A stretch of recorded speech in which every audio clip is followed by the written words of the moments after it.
بالعلم بل بالأدب تنال أعلى الرتب فعش حياة العلماء وقرأ صنوف الكتب ودم على تواضع لا تفتخر بالنسب كفاك أن تخرج من دنيا الورى بالحسب بالعلم بل بالأدب أعلى الرتب عيش حياة العلماء وقرأ صنوف الكتب بسم الله الرحمن الرحيم إن الحمد لله نحمده ونستعينه ونستهديه ونعوذ بالله من شرور أنفسنا ومن سيئات أعمالنا من يهده الله فلا مضل له ومن يضلل فلا هادي له أشهد أن لا إله إلا الله وحده لا شريك له وأشهد أن محمدا عبده ورسوله لا نبي بعده اللهم إنا نسألك علما نافعا ورزقا طيبا وعملا متقبلا. Masih dalam bab an-nahi dalam usul al-fiqh, dalam kitab al-usul min ilmi al-usul. Kita sampai di ma taqtadhihi sighatun nahi. Apa konsekuensi dari format kalimat yang dipahami sebagai nahi? Ya. Kita baca terlebih dahulu 2 paragraf atau 3. Qala Syekh sighatun nahi 'inda al-itlaqi taqtadi tahrim al-manhi 'anhu wa fasadihi aw wa fasadahu. فمن الأدلة على أنها تقتضي التحريم قوله تعالى وما آتاكم الرسول فخذوه وما نهاكم عنه فانتهوا فالأمر بالانتهاء عما نهى عنه يقتضي وجوب الانتهاء ومن لازم ذلك تحريم الفعل ومن الأدلة على أنه يقتضي الفساد قوله صلى الله عليه وسلم من عمل عملا ليس عليه أمرنا فهو رد أي مردود وما نهى عنه فليس عليه أمر النبي صلى الله عليه وسلم فيكون مردودا. Itu dulu. Ini format nahi dalam kalimat. Apa konsekuensinya? Tentu kalau misalnya tidak ada konsekuensinya, tidak ada manfaatnya pembahasan ini. Pasti ada bekasnya, ada efeknya, ada konsekuensinya. Sighatun nahyi 'inda al-itlaq taqtadi tahrim al-manhi 'anhu wa fasadah. Bentuk nahi, larangan secara kemutlakannya, yaitu ketika tidak ada ikatan yang membelokkan makna, maka taqtadi dia berkonsekuensi dua hal. Pertama at-tahrim, kedua al-fasad. Tahrim apa dan fasad apa? Yaitu tahrim al-manhi anhu wa fasadahu. Tahrim yaitu pengharaman terhadap al-manhi anhu, pengharaman terhadap hal yang dilarang. Tentu saja larangan itu menunjukkan tidak bolehnya hal yang dilarang untuk dilakukan. Karena kalau tetap boleh, maka apa gunanya melarang? Itu kan. Itu yang pertama, tahrim. Berarti al-amrul mutlaq, kaidahnya berarti apa? Al-amrul mutlaq yaqtadi at-tahrim. Itu kaidah usuliyah. Afwan, an-nahy. Tadi Anda bilang al-amr. An-nahyul mutlaq yaqtadi at-tahrim. Dan yang kedua, Kaidah juga an-nahyul mutlaq yaqtadi al-fasad. Apa arti fasad? Ya, rusak atau batil. Jadi an-nahyul mutlaq yaqtadi al-tahrim, berarti memang tidak boleh dilakukan. Kedua, an-nahyul mutlaq yaqtadi al-fasad, berarti kalaupun antum tetap melakukan, tetap tidak dapat pahala, tetap tidak dianggap perbuatan tersebut sebagai hal yang mendatangkan pahala, malah justru menghindarinya mendatangkan pahala, ya. Baik, kita lanjutkan dalil-dalilnya untuk kaidah dua tadi.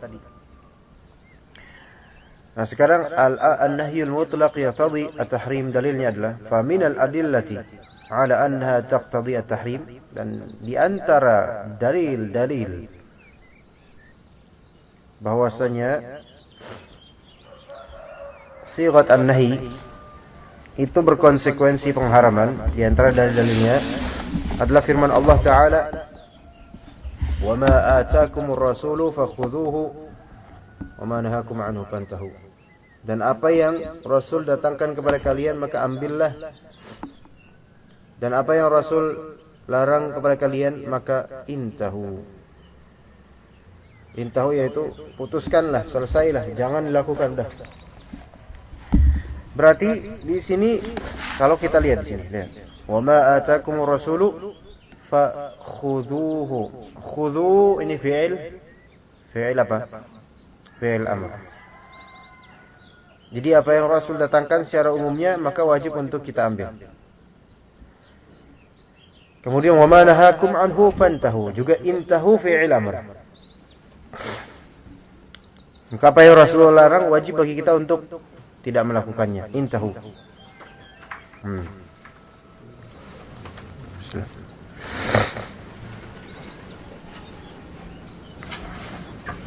Baik. Itu dalilnya wa ma atakumur rasulu fakhudhuhu wa ma nahakum anhu fantahu. Fal amru bil intihai amma naha anhu yaqtadi wujub al intiha. Dan perintah, ya, al-amr ini tadi kita lihat khudhuhu, kita lihat intahu, perintah, ya, perintah untuk berhenti, ya. Fal amru bil intihai amma naha anhu, maka perintah untuk apa? Intiha, berhenti, amma, dari apa yang dia larang. Jadi ayatnya tadi fantahu dengan fi'il amr. Kita lihat amr itu perintah. Nah, di sini perintah untuk berhenti melakukan hal yang dilarang. Nah, perintah untuk menghentikan perbuatan yang dilarang yaqtadi al-wujub al-intiha. Ya enggak? Kita kan kemarin pernah belajar al-amrul mutlaq yaqtadi al-wujub. Perintah secara mutlak itu menunjukkan wajib. Berarti perintah berhenti akan hal yang dilarang menunjukkan wajib untuk berhenti akan hal yang dilarang. Ya kan? Nah, ketika disebut wajib untuk berhenti dari perbuatan yang dilarang, wa min lazimi dzalika, di antara hal yang lazim, yaitu konsekuensi, lazim, kelaziman, kepastian itu tahrimul fi'l, sama dengan pengharaman perbuatan. Misalnya antum disuruh berhenti menggibahi orang, ya, berarti perintah untuk berhenti menggibahi orang sama dengan larangan untuk berghibah, ya kan? Sama dengan lawannya, yaitu pengharaman untuk berghibah. Sama dengan perintah untuk berhenti dari hal yang dilarang sama dengan wajib atau pengharaman terhadap hal yang dilarang. Paham enggak? Paham Mas Ali? 100% apa 98,5?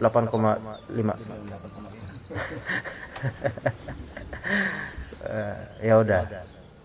Contoh misalnya antum dilarang untuk apa? Di sini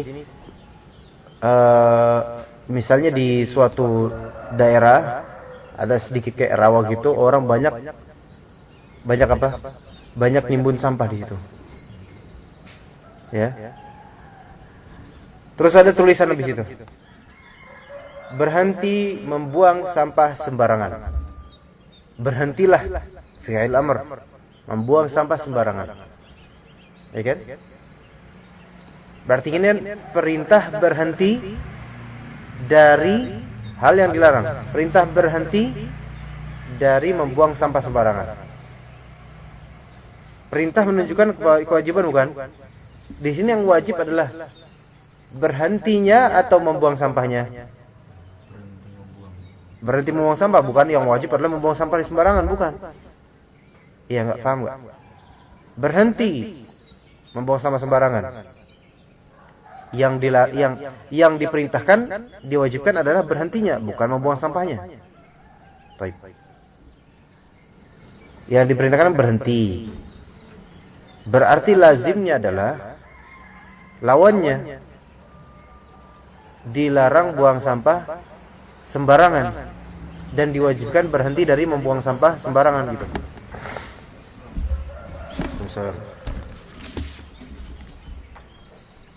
Paham nggak di sini? Ini muter-muter aja sebenarnya. Ini gampang sebenarnya. Iya. Kita diperintahkan untuk berhenti dari berbuat yang dilarang. Kan? Ketika diperintahkan untuk berhenti untuk berbuat atau untuk berbuat hal yang dilarang, berarti sama dengan kita dilarang berbuat hal yang dilarang. Antum direnungi aja Mas Ari, insyaallah ketemu. Tahu kan? Paham? Paham? Sebenarnya muter-muter aja kan? Pekerjaannya yang dilarang itu sama hal yang dilarang sendiri. Secara zat, maksudnya apa? Ya, jadi ada dua, antara zat yang dilarang sama pekerjaannya juga dilarang. Malah aneh nggak tahu. Aneh yang bingung Pak sekarang Pak. Sebenarnya itu paham, cuman jangan dimuntahkan. Soalnya kalau dimuntahkan malah jadi nggak paham aneh. Malah aneh yang teracuni jadi Pak. Ya, tapi insyaallah itu paham lah.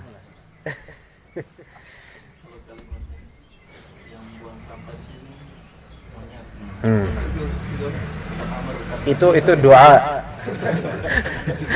Itu khobar. Barang siapa yang membuang sampah di sini maka dia itu masuk ke dalam larangan. Sighahnya itu bukan dengan sighah fi'il nahi, tapi dengan sighah yang kemarin kita pelajari. Nih, yusaful fi'il au yuzammu fa'iluhu, ya kan? Dikutuk, dicela pelakunya, ya. Barang siapa yang membuang sampah di sini maka dia keturunan kera misalnya.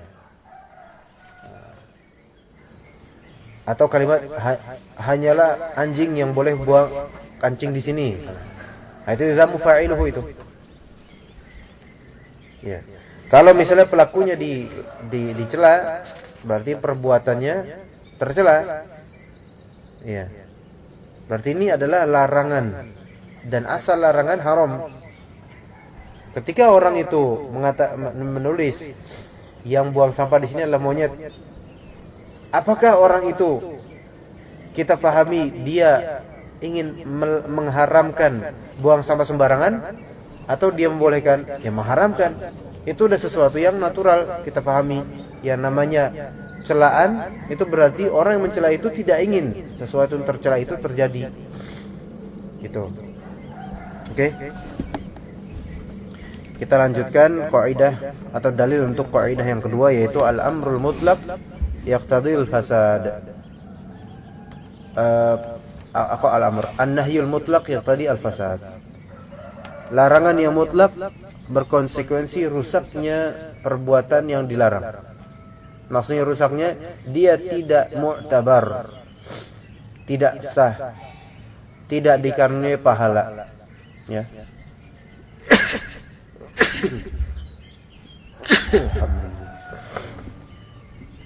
Wa minal adillati ala annahu yaqtadil fasad, dan di antara dalil-dalil bahwasanya an-nahyul mutlaq yaqtadil fasad. Qauluhu sallallahu alaihi wasallam, perkataan beliau sallallahu alaihi wasallam, man amila amalan laisa alaihi amruna fahuwa rad. Barang siapa yang beramal suatu amalan, ya di sini man amila amalan, suatu amalan laisa alaihi amruna, yang tidak ada di atasnya, terbangun atas perintah kami, yaitu perkara kami. Bisa amar di sini imma perintah imma perkara. Yaitu barang siapa yang beramal tidak sesuai dengan amalan syariat kami, ya, fahuwa rad, maka dia tertolak. Ai mardud, yaitu tertolak. Ketika disebut mardud, itu kan berarti menunjukkan rusaknya amalan yang tertolak itu. Seandainya amalan tersebut sah, tidak mungkin ditolak, gitu kan? Wa ma daha anhu falaysa alaihi amru an-nabi sallallahu alaihi wasallam. Dan apa yang terlarang itu bukanlah termasuk dari perkara Nabi sallallahu alaihi wasallam. Itu bukan termasuk dari hal yang sah secara syar'i. Fa yakuna marduda, maka dia menjadi tertolak. Sudah paham di sini dua kaidah? An-nahyul mutlaq yaqtadi at-tahrim. Itu kaidah asal. Sebagaimana al-amru al-mutlaq yaqtadi al-wujub. Kan? Yang sudah kita pelajari alhamdulillah sebelumnya. Kemudian kaidah kedua yang tadi, an-nahyul mutlaq yaqtadi al-fasad. Ya, rusak. Kalau yang ya. Ini kalau yang Faminajilati Allah anaha, kalau yang anahu enggak ada masalah di sana ini. Enggak ada, dia maksudnya kok annaha itu sighatun nahi. Kalau annahu maksudnya an-nahi. Ini sebenarnya sama aja. Enggak ada perbedaan yang membuat harus dibahas panjang, enggak. Ini annaha di sini ha dhamir ha kembali ke sighat an-nahi. Kalau annahu yaqtadi al-fasad, hu di sini kembali ke an-nahi langsung gitu. Enggak masalah insyaallah. Ya kalau misalnya antum boleh ala anha taqtadi al-fasad, boleh juga. Enggak masalah. Wallahu a'lam. Yaitu kaidah kedua, an-nahyul mutlaq yaqtadi al-fasad. Kalau misalnya amr, kaidah keduanya kemarin kita pelajari al-amrul mutlaq yaqtadi al-fawr. Coba kita kemudian baca bagian keduanya di sini. Kita mulai dari hadza wa qa'idatul madhhab, ya. Sampai ke talzamuhul jumu'ah. Itu pembahasan hari ini, sampai situ aja insyaallah. Baik, kemudian qala Syekh hadza wa qa'idatul madhhabi fil manhiyyi anhu hal yakunu batilan aw sahihan ma'a tahrim kama yali. Nah, ini kaidah nih. Dari sini kita insyaallah cabangnya banyak banget nanti. Maksudnya bisa bercabang banyak tentang nahi, bab nahi. Karena yang dilarang dalam agama ini tidak sedikit.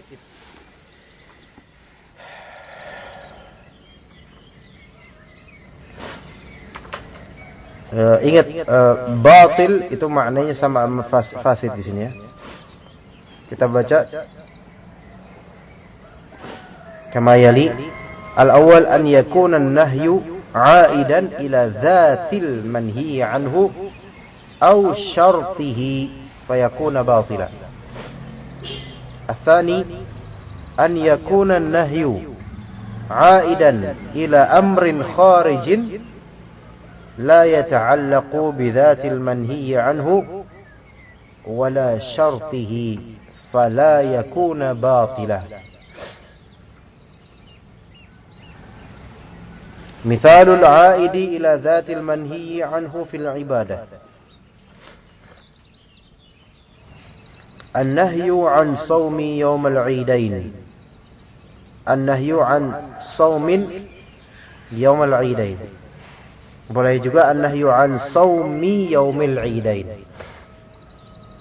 Wa mithalul 'aidi ila dzatihi fil muamalah an-nahyu 'anil bai'i ba'da nida'il jumu'ati tsani mimman talzamuhu al-jumu'ah.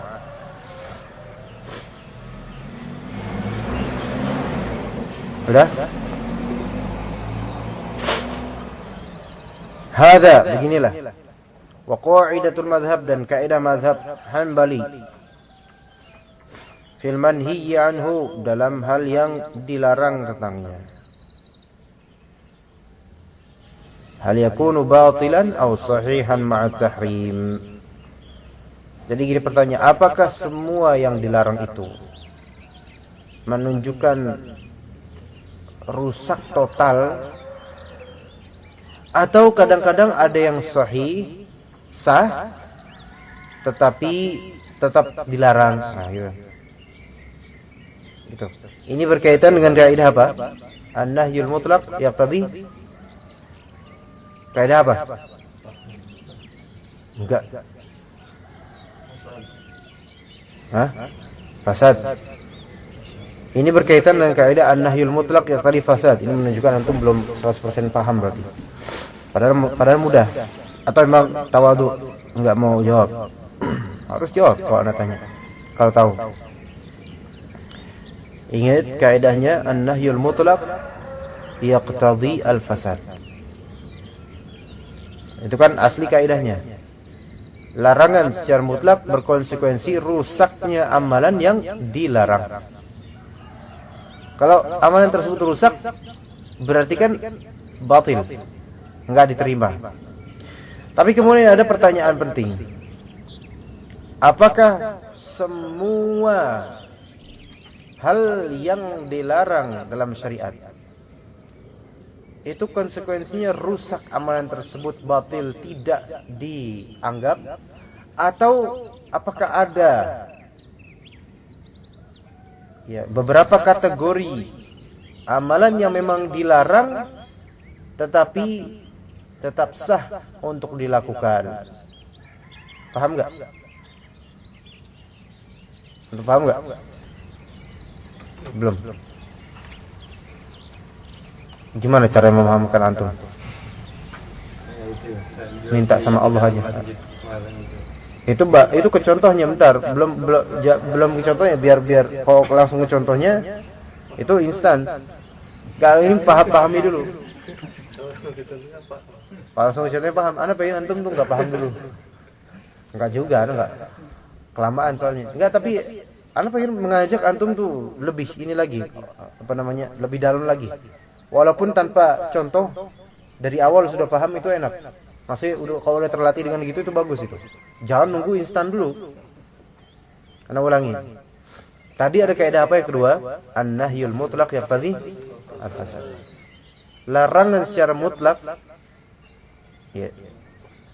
yaitu tidak ada qarinah, tidak ada indikasi yang membelokkan larangan itu menjadi sesuatu yang sah. Larangan mutlak itu berkonsekuensi rusaknya amalan. Ibarat kau misalnya bilang, antum kan misalnya dalam kajian tidur, Anda bilang jangan tidur. Anda larang kan? Berarti sama dengan Anda nggak membolehkan tidur di majelis. Nah, ketika ada yang tidur, apakah perbuatan tidur di majelis itu sesuatu yang rusak atau yang sahih? Sahih bagi antum. Rusak. Karena di bulan puasa ibadah. Hah? Tidurnya di majelis itu dilarang, Rusak. Iya, karena dilarang. Maka perbuatan tersebut adalah perbuatan yang rusak. Maksudnya perbuatan yang tidak ada amal ibadahnya gitu loh. Enggak sah dia. Walaupun dia niatin ibadah, tidur di masjid, di majelis, di depan guru. Bisa-bisa haram karena peraturan gitu loh. Al-muslimuna ala syurutihim. Nah, itu kan? Perbuatan tidur di sini rusak. sekalian aja kita tembak sekali biar paham. Iya. Contoh lain, gitu kan kalau kencing di WC, yaitu perbuatan kencing itu nggak rusak kalau di WC, di kamar mandi gitu. Nah terus ternyata ada tradisi beberapa orang kencing di tembok-tembok, ya, di samping tembok sana misalnya. Terus kita coret di situ tembok, dilarang kencing di mari. Perbuatan kencing di sini dilarang. Nah, apakah kemudian kalau tetap ada yang kencing di situ, berarti perbuatannya bagus? Enggak, rusak nggak perbuatannya? Rusak. Rusak dalam artian ini memang nggak benar, bahkan bisa berdosa. Enggak, kaidahnya nahyul mutlaq yaqtadi tahrim. Udah itu tadi. Yaqtadi tahrim itu secara hukum taklifinya. Hukumnya. Kalau yaqtadi al-fasad itu secara zat perbuatannya itu dihukumi rusak. Tahrim itu untuk hukumnya, seperti kita tahu haram, gitu kan? Paham nggak di sini? Iya. Jadi kalau yaqtadi al-tahrim, Anda mengharamkan perbuatan ini, tidak bolehkan. Hukum. Ya. Tapi kalau misalnya fasad, itu bukan tentang penghukumannya, tapi tentang perbuatan tersebut yang merusak gitu. Dan dalam hal ini rusak di mata atau di dalam anggapan syariat. Oke, udah paham an-nahyul mutlaq yaqtadi al-fasad. Ketika antum dilarang untuk nyontek ujian, jangan mencontek, jangan nyontek. Ya kan berarti haram. An-nahyul mutlaq yaqtadi al-tahrim. Dan apakah kemudian itu menunjukkan fasadnya perbuatan nyontek? Ya iya, karena dilarang, gitu kan? Nah, fasadnya rusak, batil, amalan yang batil. Ya. Tapi sekarang, apakah semua yang disebut amalan yang dilarang itu fasid, rusak? Apakah mesti membuat amalan tersebut tidak diterima sama sekali? Maksudnya tidak sah, semua amalan yang dilarang itu tidak sah. Atau apakah ada kategori amalan yang walaupun dilarang dia tetap sah? Nah ternyata ada. Gitu ya, paham gak? Kan pemikiran kita kok an-nahyul mutlaq yaqtadi al-fasad, berarti semua amalan yang dilarang itu tidak akan pernah sah selama dia masih melanggar larangan itu. Tapi apakah ada kategori, berarti kategori ini berarti ada karakternya, kategori amalan-amalan yang walaupun dilarang dia tetap sah? Apakah ada? Oh ternyata ada kaidahnya. Jadi di bawah kaidah an-nahyul mutlaq yaqtadi al-fasad, itu bawahnya ada pembahasan lagi cabang kaidah-kaidah lagi. Nah, cabang kaidah-kaidah itu yang akan kita pelajari. Udah? Kita teruskan aja. Ya. Yang pertama, an yakuna an-nahyu 'aidan ila dzatil manhi anhu, pertama, au syartihi fayakuna batilah. Larangan itu aidan, apa arti aid? Kembali. Jadi larangannya itu kembali kemana dulu? Kalau yang pertama nih aidan ila dzatil manhi anhu, ke zat hal yang dilarang, zat perbuatan, zatnya perbuatan itu. Jangan kencing, berarti langsung ke zat perbuatannya, ya kan? Gitu. Nah, langsung straight ke perbuatannya itu, larangannya itu, atau ke syarat dari perbuatan itu.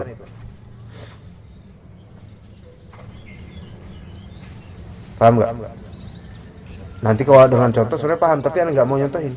Ntar juga paham soalnya. Kalau langsung paham nggak seru. Nah, fayakuna batila, maka menjadi batil, fasad, rusak, amalan tersebut nggak sah. Itu kalau larangannya kena ke zat atau ke syarat. Contoh yang kedua, atau bukan contoh, kaidah kedua. Kalau misalnya an yakuna nahyu, nahi aidan, kembali ila amrin kharijin, ke perkara eksternal dari zat amalan itu. Ya. Jadi perkara luar, bukan ke zat perbuatan yang dilarang, bukan.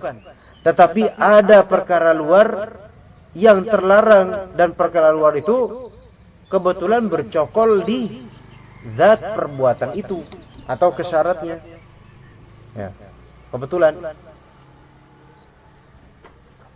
La yata'allaqu bidzatil manhiy anhu, tidak berkaitan dengan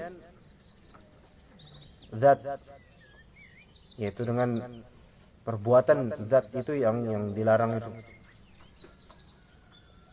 Wala syartihi, dan juga tidak berkaitan dengan syaratnya, tapi berkaitan dengan hal eksternal luar dari zat perbuatan itu. Fala yakuna batila, maka tidak menjadi batil. Dengan contoh itu semua insyaallah lebih jelas. Mau langsung ke contoh atau mau berkurung di sini aja? Contoh ya. Oke. Misal, ini nanti berarti ini ada berapa inian? Ada 6. Ada 6. Ya. Ada 6 kategori. Pertama, larangan yang kembali ke zat ibadah, larangan yang kembali ke zat yang dilarang dalam ibadah. Nanti ada juga larangan yang kembali ke zat perbuatan yang dilarang dalam segi muamalah, karena ibadah muamalah beda. Ibadah itu taharah, salat, zakat, puasa, haji. Kalau muamalah berkaitan dengan jual beli, nikah, dan seterusnya. Jual beli dengan cabang-cabang yang banyak ya. Kemudian ada larangan yang berkaitan dengan syarat dari ibadah. 3 itu. Dan ada larangan yang berkaitan dengan syarat dalam muamalah. Ya. Jadi ibadah muamalah. Yang pertama zatnya ibadah yang dilarang, yang kedua zatnya muamalah dilarang. Yang ketiga bukan zatnya tapi syaratnya kena di syarat ibadah. Yang keempat kena di syarat muamalah. Yang kelima adalah yang dilarang adalah perkara eksternal dari ibadah. Yang keenam perkara eksternal dari muamalah. Ada 6 kategori.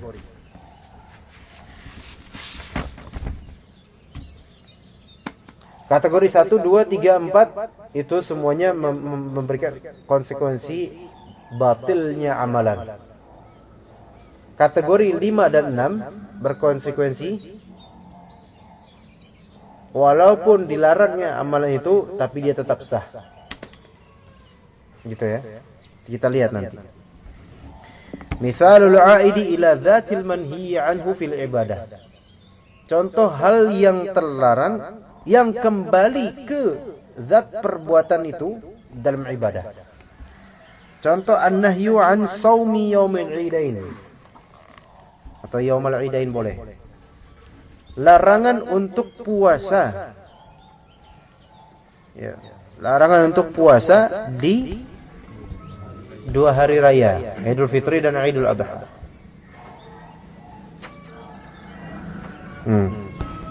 Baik. Berarti kalau misalnya ada orang, misalnya hari raya Idul Fitri misalnya bertepatan dengan hari Kamis, ya. Orang itu biasa puasa Senin Kamis. Ketika dia berpuasa Kamis di hari raya itu, maka apakah sah puasanya? Tidak, batil. Kenapa? Karena dilarang. Ya, apa yang dilarang? Zat puasanya pada hari itu. Gitu. Paham nggak? Yang dilarang apa? Zat puasanya. Iya.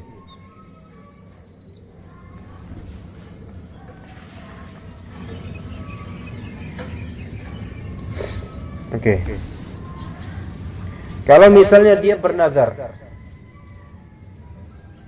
nazar. Nazar kan wajib untuk ditunaikan.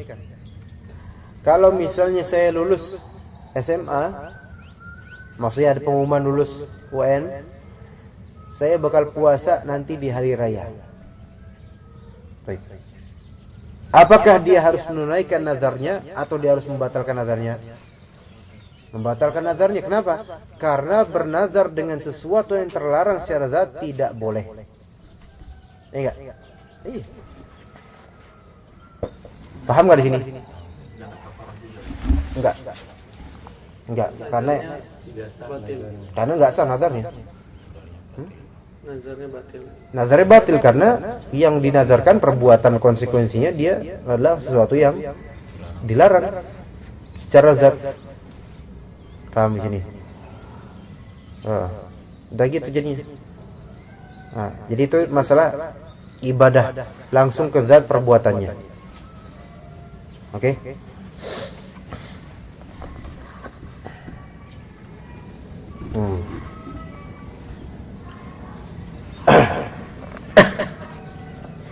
Juga misalnya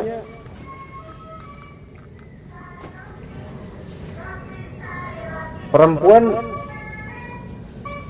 yang haid dilarang sholat, enggak? Iya atau enggak? Waktu itu gimana waktu itu? Nah, yang dilarang itu zat sholatnya para perempuan itu atau gimana? Zat sholatnya memang dilarang. Apapun sholat itu. Kalau perempuan itu melaksanakan sholat, walaupun dia lagi haid, sah nggak sholatnya? Enggak sah. Ya enggak? Iya. Gitu maksudnya.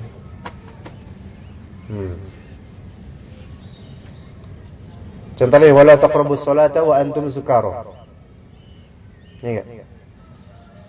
Jangan deketin sholat, jangan sholat, deketin aja. Maksudnya kita mau sholat aja nggak boleh ketika lagi mabuk. Sebenarnya itu ayat sebelum turunnya pengharaman ya, mansukh. Tapi tetap ibrahnya tetap ada, yaitu tidak sahnya sholat orang yang sedang mabuk, ya kan? Nah kalau sedang mabuk itu boleh nggak sholat? Nggak boleh. Dia nggak bakal sah sholatnya. Kenapa? Karena dilarang secara zat. Dan ini ibadah semuanya. Tadi puasa, sholat, ini ibadah semuanya. Ya kan?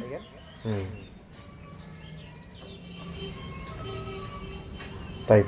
Udah paham di sini? Ya, alhamdulillah. Udah paham belum?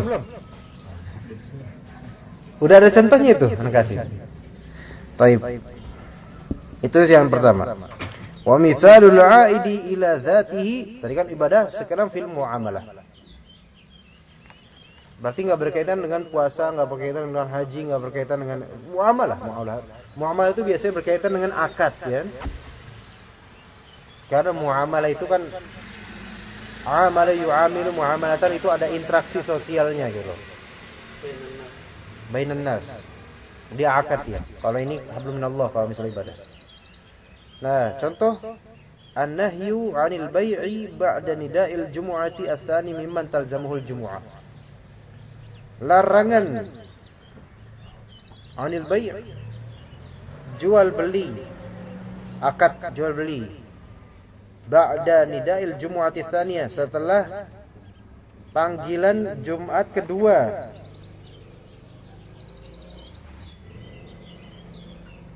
Mimman, dari siapa yang wajib baginya sholat Jumat.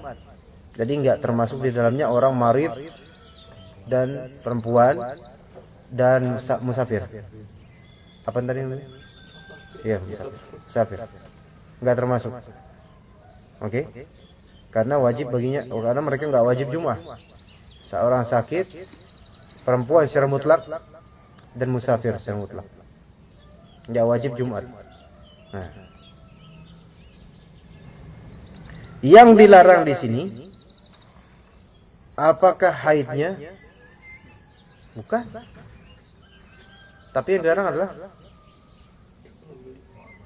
jual belinya, ya kan? Kalau kata Allah Ta'ala di surah Al-Jumu'ah ayat 9, ya ayyuhalladzina amanu idza nudiya lis-salati min yaumil jumu'ati fas'au ila dzikrillah wa dzarul bai'. Itu dalilnya. Wa dzarul bai' tinggalkan oleh kalian jual beli transaksi apapun walaupun sekadar SMS. Di sini wa dzarul bai' bukan hanya proses final akad, melainkan proses awal akad pun tetap nggak boleh. Tawar menawar nggak boleh, gitu kan? Searching termasuk nggak boleh. Maksud hindarilah hal-hal yang berkaitan dengan bai'. Perbuatan semuanya itu yang berkaitan dengan bai'. Muamalah bai' itu mau dia baru awal nanya harga pun nggak boleh. Iya. Bahkan buka lapak pun nggak boleh.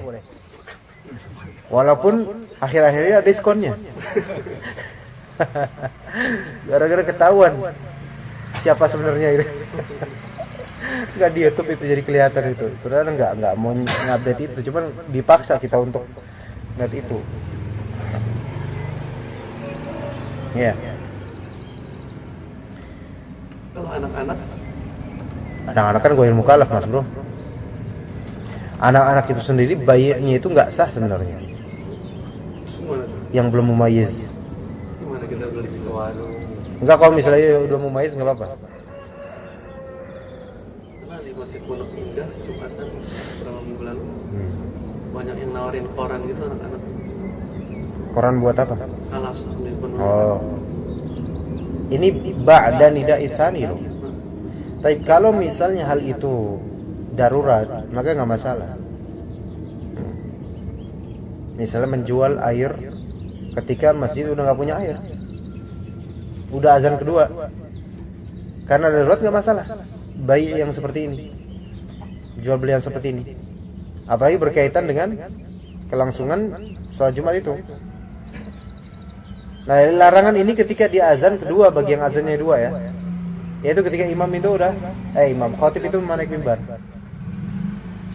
Maka sebenarnya yang di Masjid Hijau orang itu nggak boleh buka lapak lagi itu, dan nggak boleh ada di tempat ininya dagangnya, harus dia ke masjid. Enggak, itu masalah lain. Ini bukan wakafnya, masalah dilarangnya jual beli di waktu itu. Itu bukan wakaf itu daerah. Berarti boleh. Maksudnya boleh dagang di situ. Tapi nggak boleh di waktu itu gitu. Nggak boleh dan bahkan nggak sah perdagangannya menurut sini. Kenapa? Karena yang dilarang itu adalah zat perbuatannya.